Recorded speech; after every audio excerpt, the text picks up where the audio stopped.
let's work on a project.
Well, that was kind of an easy project.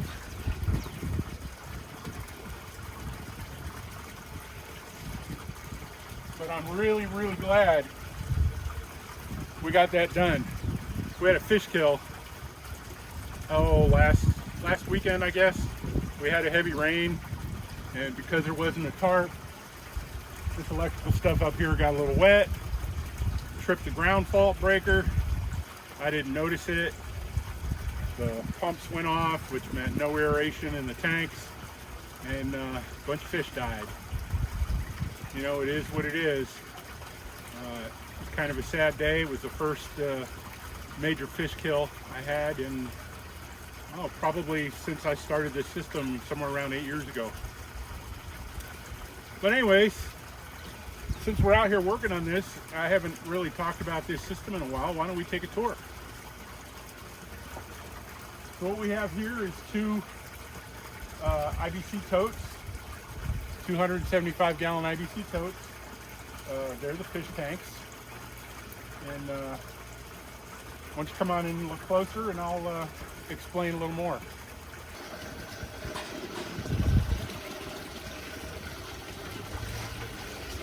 Go ahead and give these guys a little bit of food here.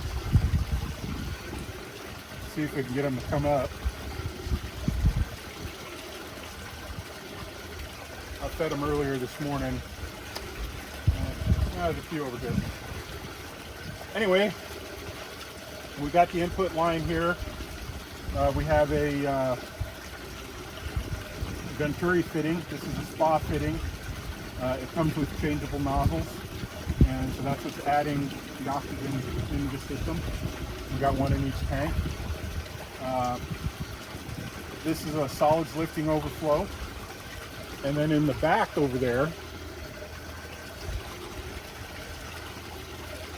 we have an overflow, and we have a just a little, I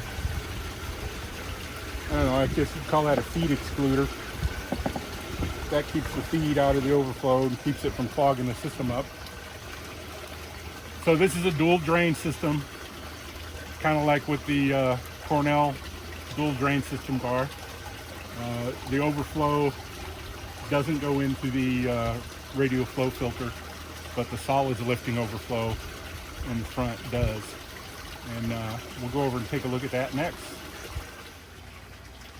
So we're using a cone bottom tank as a radial flow filter. Radial flows actually work better than swirl filters, because swirl filters actually break up the fish food. So what we have is an inlet over here on this side. It's coming from the solids lifting overflows in the tank, and it comes up and it comes into the middle here and kind of comes into this pipe. Wow, it's broken.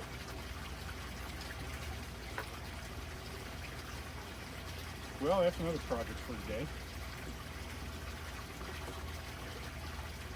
So anyway, what this pipe does is the solids come up into the middle here, and it's a small diameter, and the solids kind of bubble up in here, and then it changes directions because it has to get out of the pipe, so it goes back down, and when it gets down below the end of the pipe, it gets into this area here where we've got a lot more surface area, so the velocity of the poop slows down, plus it's kind of moving in that direction, and it tends to settle out at the bottom of the tank. Over here on this side of the tank is a overflow, and it comes down into this drain, and then that drain on the floor there combines with the overflow in the back, and it goes through the filter box. And then anytime we need to drain the solids out of the system, we just open this valve, and that drains them into this bucket, and then we can go dump them. And then the main filter on the system here is just nothing more than a Metallo-Pond filter, and we clean the